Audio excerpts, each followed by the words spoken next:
Welcome back. The master key to finally stop feeling guilty about weight gain.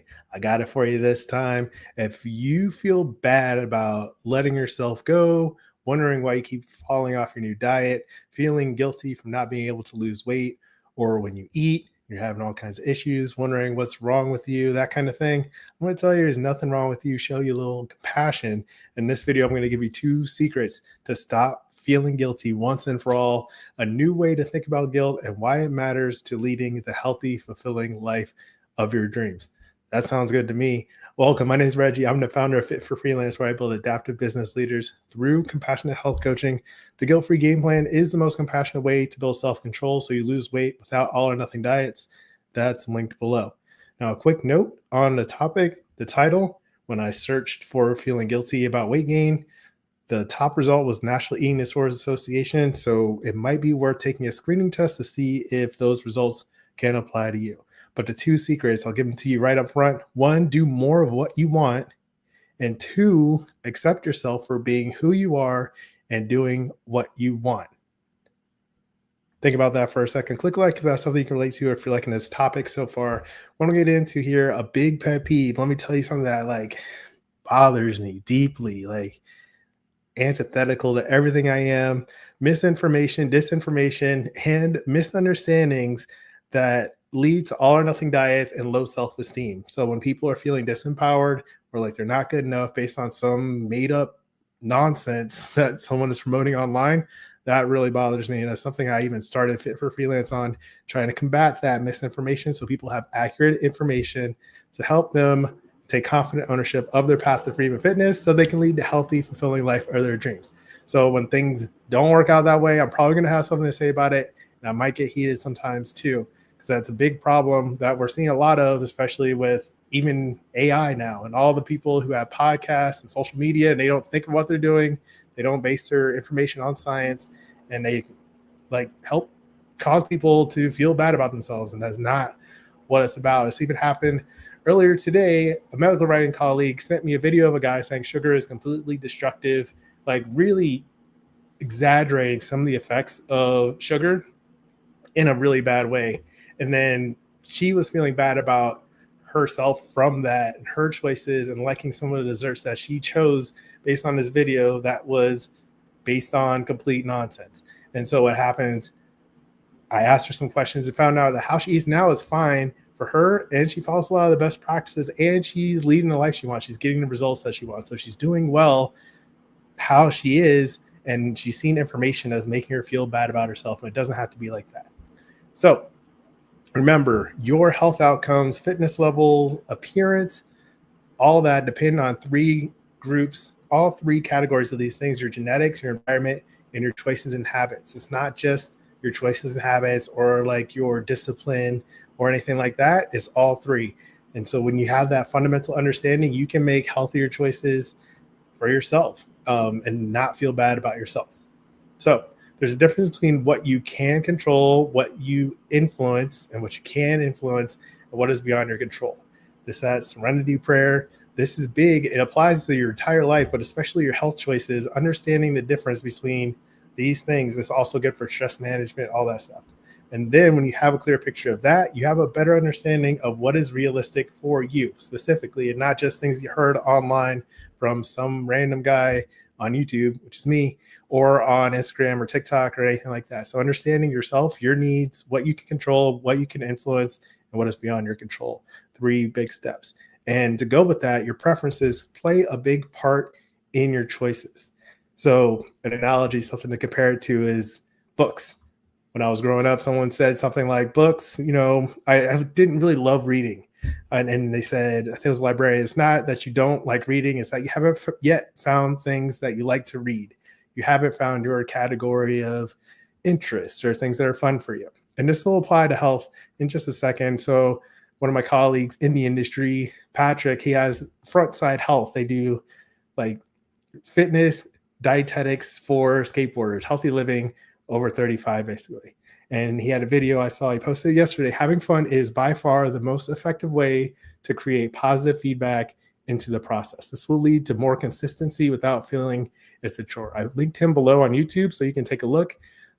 that's a cool quote and way to think about your own health habits. So finding things that you enjoy and not just thinking that you have to run on a treadmill for 30 minutes a day, or you have to go to the gym 6 times a week, or any all or nothing approach that doesn't suit you.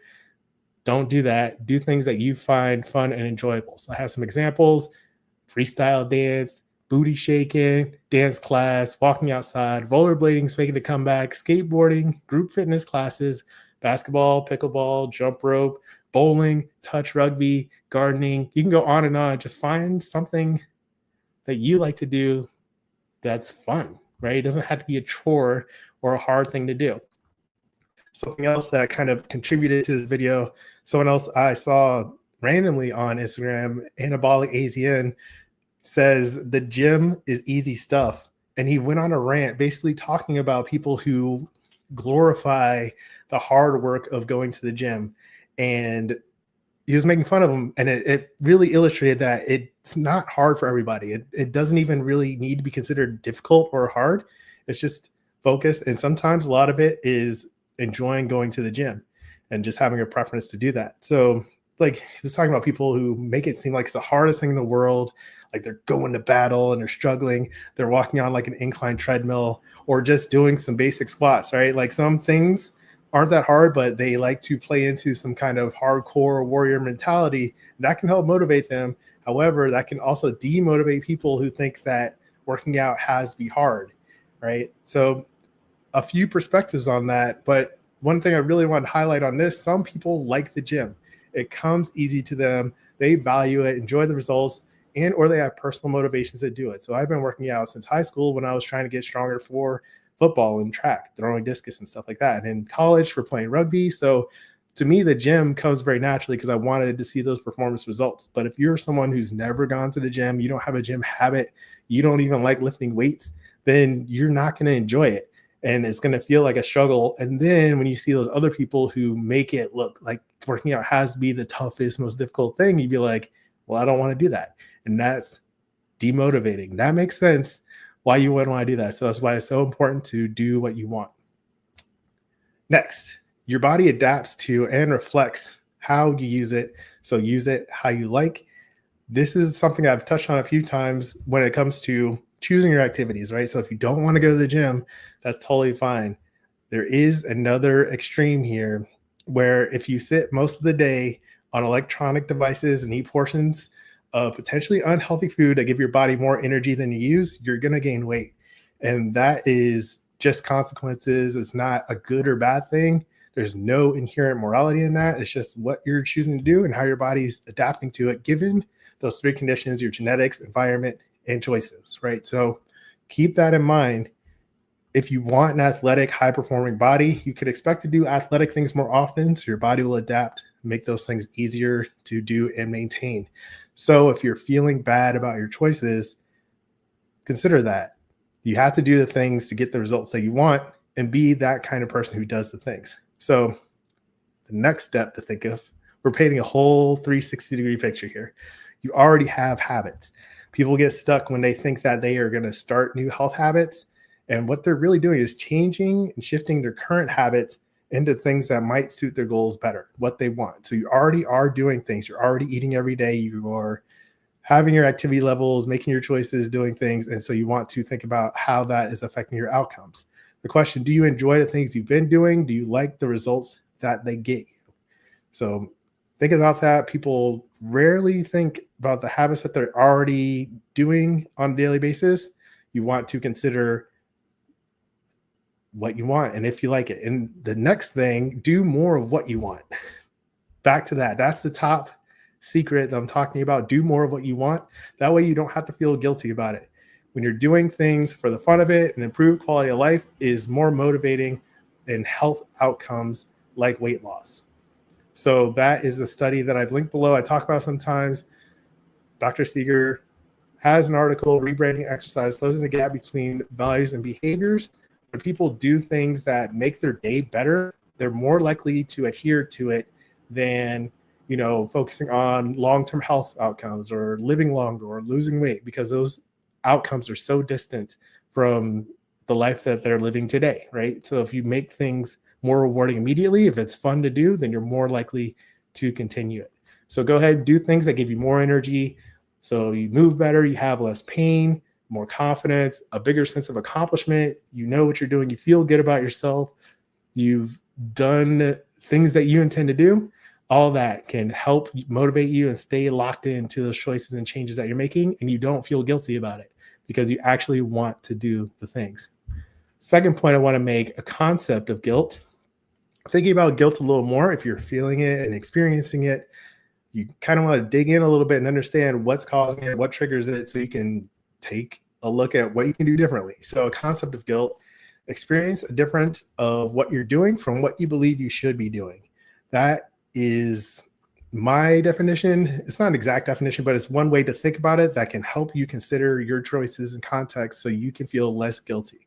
So when it is a difference between what you're doing and what you believe you should be doing, it could be time to reconsider your beliefs when it comes to, do you need to change your choices or change how you think? Don't just feel guilty and not use it as a signal to change. Go ahead and take ownership of that so you can direct your life and do the things that you want. And so regardless of whether you want or need to or should change, whatever you decide in that step, the second key, that second secret I was talking about earlier, you want to accept yourself for being who you are and doing what you want. So if you don't want to change, you don't want different results, then that's fine. Just embrace that, be who you are, accept that, and do what you want. Back to that first part. So that was something I listened to a podcast today on the Slight Change of Plans podcast. They were talking about something similar where people will base their choices on seeking acceptance. It's a different episode, seeking acceptance, but it's not necessarily what they want to do, right? If you decide to do something based on your needs, then you're not likely to feel guilty from it. You might experience a dilemma occasionally when you have conflicting values or something, but generally speaking, when you're doing what you feel like you want to do or what you believe is right, then there's no guilty feeling to be had there. Whereas if you're doing things for the acceptance of others, to fit in, to feel loved, to feel like you're good enough, then that's when you run into challenges, when you can't keep those routines that don't feel authentic to you. Click like if that's something that makes sense to you. It's a big topic. I'll have to come back to that one later. So finding things that you like to do that match your goals. That way there's no reason, no need to feel guilty because you're doing the things that you want and enjoy doing. So a big question I like to ask, what does a healthy, fulfilling life of your dreams look like when it comes to your daily habits? The big picture as well, vision, focus, and practice is the three parts of the guilt-free process. So think about your vision. What does the healthy, fulfilling life of your dreams look like? What is your mission, sense of purpose, values? These are things we clarify early in the guilt-free game plan, where it might seem like it's too big to be talking about when you're on the health channel. But really, when you understand these things, this is what creates motivation for you making your daily choices. Because when you know what that vision for the healthy, fulfilling life of your dreams looks like, then you can let your choices support your vision. So you'll find and learn to enjoy activities that build the life that you want. When you're thinking about vision, what kind of impact do you want to have? Who do you want to spend time with? Is it like family or like your quality of work and your impact in your career? Do you want to travel more? Like, do you want to feel more confident? Like, how does eating and exercise fit into that life on a daily basis? Instead of just making it a separate chore that you have to do, how do your choices support your vision for the healthy, fulfilling life of your dreams?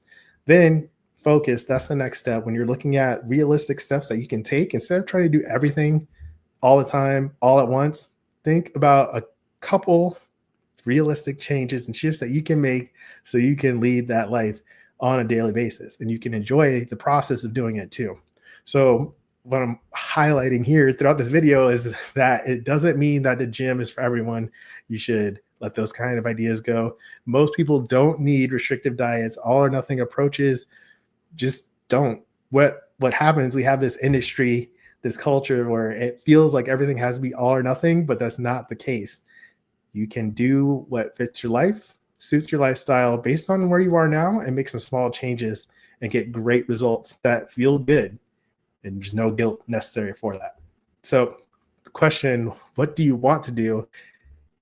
Think about it straight up. Like you get these ideas that you have to do all these different things, maybe New Year's resolutions and things like that, but take a step back, consider what do you want to do, and then next, what will you actually do? Right? It's not a should issue here. This is like what you want to do, what you actually will do to support your life and a vision for the life of your dreams. All right, think about these things. I come back to them on like most of my videos because they're so valuable to consider when you're talking about motivation, overcoming guilt, staying consistent, all that stuff. And then finally, practice. This is a big step in the process where you make adjustments if something doesn't work well, or if you need to shift into a different